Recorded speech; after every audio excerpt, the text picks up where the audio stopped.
Welcome back to After the Battle. I'm your host as always, Daniel Levi, and joining me now is Dan Kelly. Dan, welcome back to After the Battle.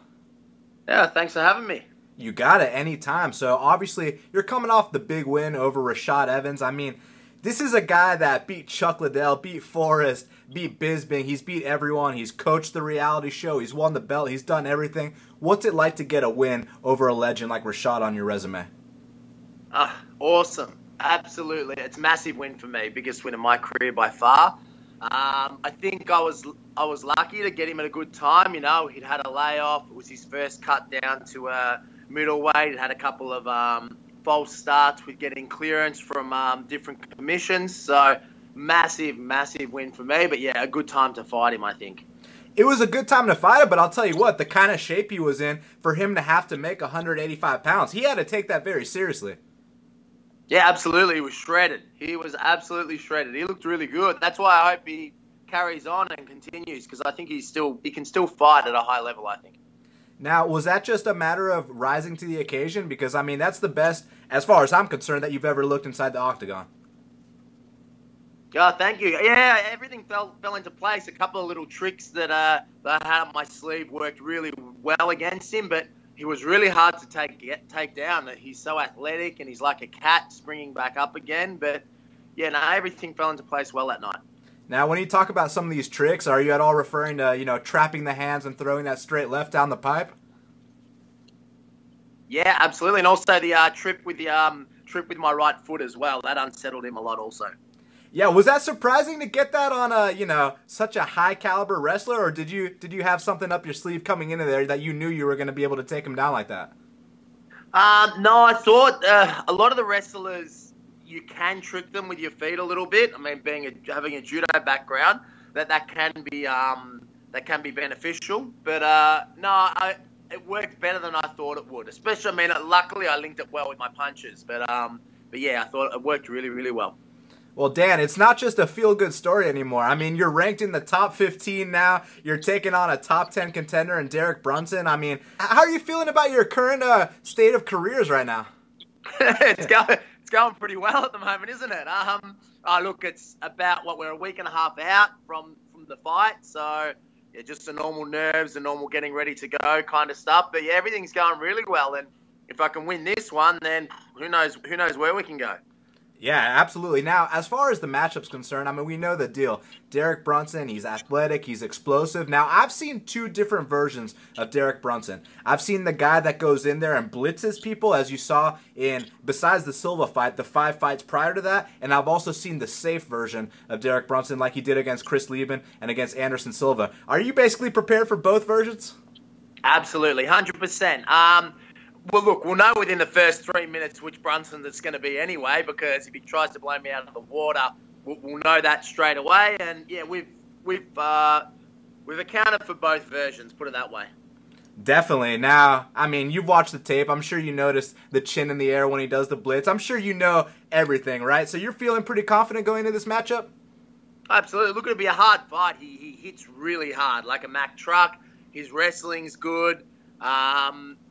But yeah, there are some things. I don't know that his striking's powerful and strong. I don't know that it's as technical as, say, Rashad's was, but I think he definitely hits harder and's got more knockout power. So yeah, it's going to be an interesting matchup.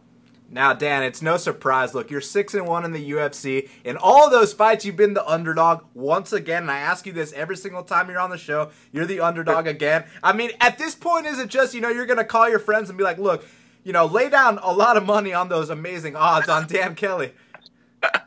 Yeah, no, I'm underdog again. I expect to be.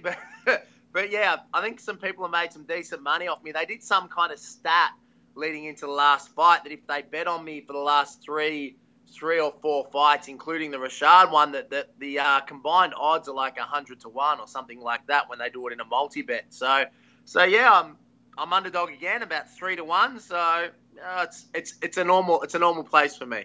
Oh yeah, and I mean long term, if someone were to bet on you in every single UFC fight, including the one setback, all 7 UFC fights, you're an underdog in all of them, they'd be up huge. So it's a long term investment to bet on Dan Kelly. Absolutely.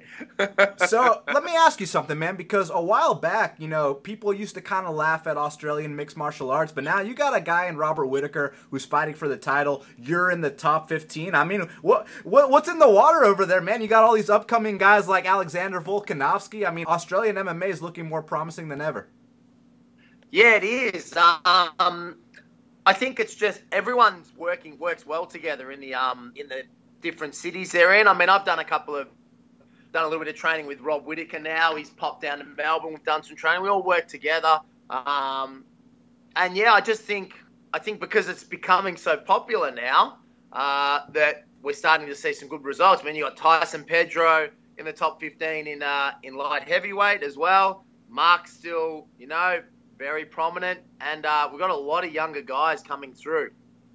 Definitely. So Robert Whittaker versus Yoel Romero. I mean, not only is that fight in your weight class, but obviously, you know, the first Australian to challenge for a UFC world title.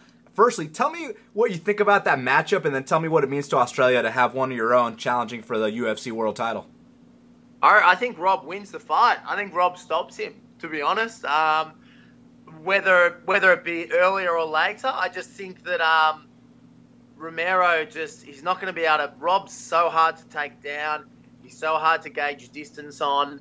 Yeah, I think he wins it, and then he'll unify the titles when he fights Bisping later on as well. And it's massive for Australian MMA, especially because Rob does it all from here now.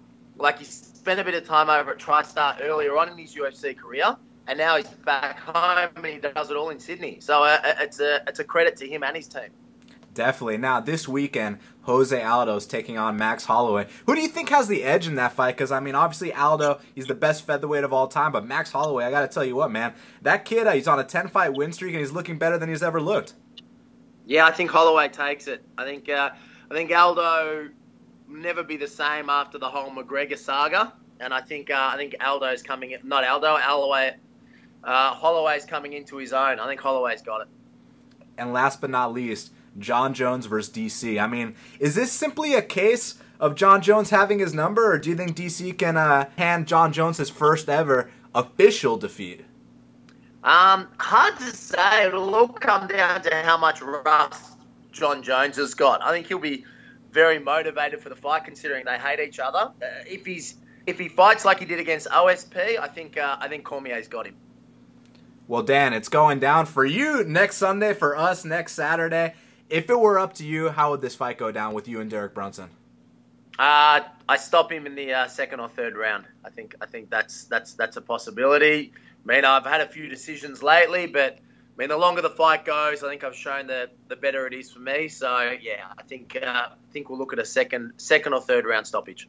Well, we're very much looking forward to it, as always. Dan, thank you so much for taking the time to speak with me right here, right now on Half the Battle. Let the audience know where they can follow you, and anything else you want to tell the fans, go ahead. Awesome. Yeah, follow me at on Twitter, Dan Kelly Judo, Instagram, Daniel Kelly Judo. Thank my sponsors, MA1, Fight Life, Manto, Clean Cut Foods, Hillbilly Food Culture. Gee, I'm not sure of anyone else now, but I hope I haven't forgotten anyone. Old Man Strength. But yeah, thank you very much for having me on. And Dan, one quick little thing before I let you go. How are the young judokas doing?